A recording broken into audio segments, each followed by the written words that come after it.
In this video, I'm sharing some accessories that you can use with the Ninja Speedi Rapid Cooker, so let's get started. Many of you have been asking if there are any decent accessories to use with the Speedi. I'm going to share the ones that I have and how I would use them. I'm going to start by unboxing this Instant Pot brand set of 5 accessories that I got from Costco. I got this around November last year. It was on sale for 20 Canadian dollars and I just picked it up thinking that it'll come in handy for one of my air fryer videos, but I just never got around to opening it up. It has 5 silicone accessories. I'm just gonna take them all out and then I'm gonna give them a good wash and let them dry out a little before I dive deep into using them. You can skip forward to this section if you want to see more about these, but I just need to let them dry out a little before I start working with them. In the meantime, I'll move on to the original Ninja Crisper tray that comes with the unit.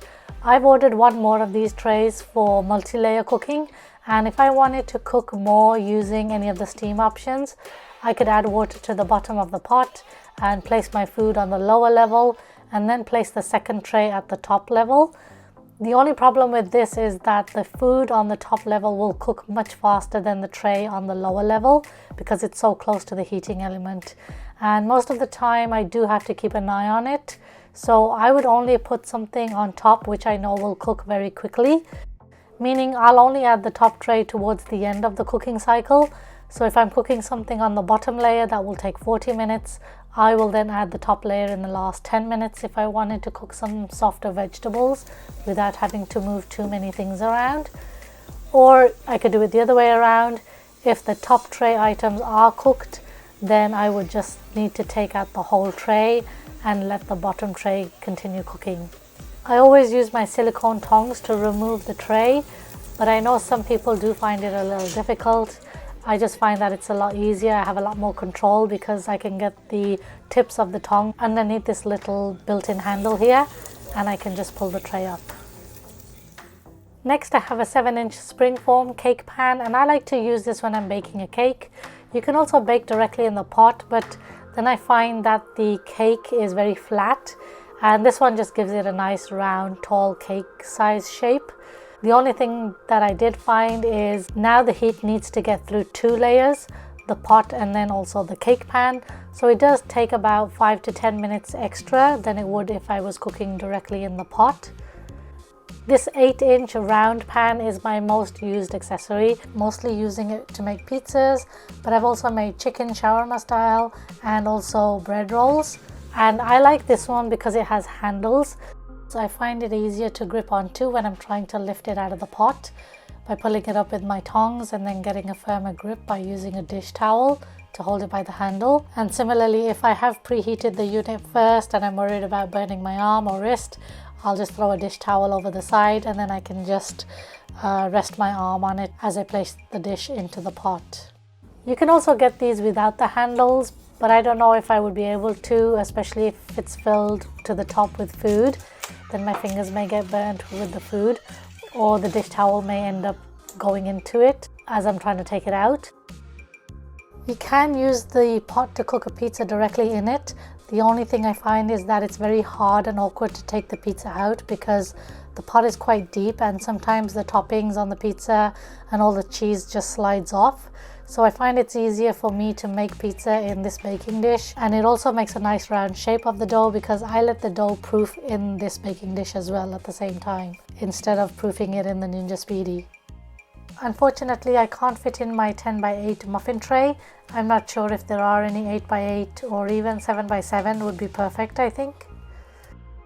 You can easily fit in 4 ramekin bowls side by side, and they are oven proof. These will be good for making individual items like poached eggs, mini cakes, lava cakes, etc. You can fit one more on top if you want to fit 5 in there, but then just remember, because it is higher, it brings it closer to the heating element. It will cook faster than the ones that are below it, and again, using tongs will work best when lifting them out of the pot. Getting back to the Instant Pot branded silicone accessories that I found in Costco. First I'll start with the egg mold, which you can use for baking muffins or little egg bites. You'll want to brush a little oil before adding anything so it's easier to take out. It also comes with a silicone lid if you wanted to store something in the fridge. It's probably not ideal to use this one to boil eggs because the holes are quite wide and deep for an egg that they kind of wobble around and don't have much support to keep them upright. This egg rack is ideal for boiling eggs. If you wanted, you can fit 9 eggs onto this, placing it directly in the pot, or depending on how much water you're using, you may need to lift it higher by placing it on the crisper tray. Next, I have a green steaming basket, which is a good design. I think I like that it has little legs underneath to raise it up a little, so you could add water to the pot and just place this directly in the pot. You can use this for steaming vegetables or even roasting chunky cut vegetables. You can close the handles, letting you lift it in and out very easily, and it's nice that you can lift everything out in one go rather than taking everything out one by one. But if I find it a little snug trying to take it out, I always use my dish towel to prevent my arms getting burnt. Seriously, it's such a good idea to have a few of these dish towels close by. They're not chunky like some of those silicone mittens or those padded mittens. They take up a lot of holding space, I think. Dish towels are perfect. You can't unfortunately add the crisper tray on top. The basket is quite high once it's in the pot, and it pushes the crisper tray higher than its original seat position. So any food you add on top will touch the heating element. I thought maybe if I could put the handles down and then try to place the tray on top, it still won't fit. And similar, this red sling is ideal for using with one-piece food items like a whole chicken or a chunk of roast beef, etc. That may be a bit awkward or heavy to take out with a pair of tongs. The handles interlock on this one too. You have to be careful with this one though, because it is quite tall, so the handles do hit the heating element when you close the lid. The way around this is you can just double loop the handles before locking them, and that makes them lay down a little, letting you close the lid without any problems. But a word of caution, all of these silicone accessories do get very hot to touch whilst cooking with them. So for this sling, you may find it a little awkward to flip over your large piece of chicken or beef, etc. And if you decide to open and close the handles, make sure to protect your fingers because it is quite hard to do when it's piping hot. I think that just takes some getting used to, but I don't think I would use this one very often just because I personally think it's just too much work. Next, the orange accessory acts like a grill rack, so you can place a steak, chicken breast, or any wide cut vegetables for roasting or broiling. It is quite small though. You can probably only get a couple in there compared to 4 pieces when you're using the crisper tray. You can place it on top of the tray in the lower position. I wouldn't recommend putting it in the higher position. The heating element would be way too close to it. Another idea is to lay it down and then lay this yellow one next to it to use as an additional tray for adding some vegetables on top of this, or you can use the holes to maybe pop in your baby potatoes or Brussels sprouts, might be a good idea. I can have a piece of chicken or fish on the side here and then put your vegetables on this tray, add some water to the pot and use it on one of the steam settings. That's also an option to do. And then if you wanted to cook some softer vegetables, you can place the crisper tray on top in the last 10 minutes or so of cook time. So everything is ready more or less at the same time, and you don't have to worry about taking stuff in and out or moving anything around. So those were the Instant Pot brand silicone accessories, and it's nice that they can all be stored together so they won't take up too much space, hopefully. And I will leave links to everything in the description box.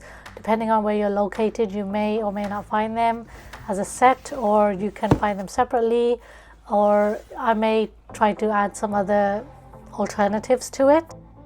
You can also use foil containers that you can find at the dollar store.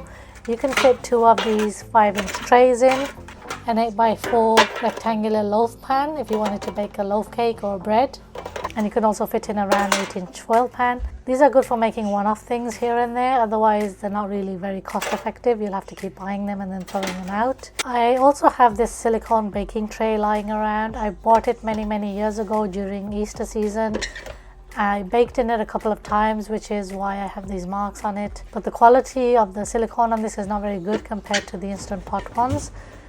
This one is just very flimsy, but I can fit it in and I can just fold one side of it if I wanted to use 4 of these. And then of course I have all my silicone spoons and spatulas that I use. This is a combination of a spoon and a spatula.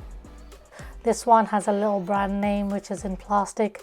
it's best to try to find ones that don't have any plastic on the handles, because when you lay it to rest against the pot, the plastic will melt. And then of course my most used item, my silicone tipped tongs. And then I just remembered I also have a silicone whisk that I like to use when I'm making sauces or if I need to make a roux. Another accessory that I always like to have close by is my instant read thermometer. I'm using a Typhur InstaProbe, which I find pretty accurate, and it has a magnetic hold, so I can just stick it on the Speedi instead of throwing it into a drawer and then trying to fish it out at a crucial cooking point. Again, I'll leave links to everything in the description box, and I'll also leave a few links to some things which I think will be useful but I don't physically have them to show them to you. Alright guys, that's all I have for today. I hope you found the video useful. If you do have any questions or if there's anything I missed out, please do leave a comment below. I hope you can find everything in the links. If you don't, please leave a comment and I'll get back to you. If you are new to my channel, do consider subscribing. And if you are looking for some more Ninja Speedi recipes and tips, you should definitely join my Facebook group. I will also leave links in the description box. I usually share a lot of stuff in there and the community there is really amazing. There are a lot of helpful people in the group. Alright guys, I hope to catch you in the next video.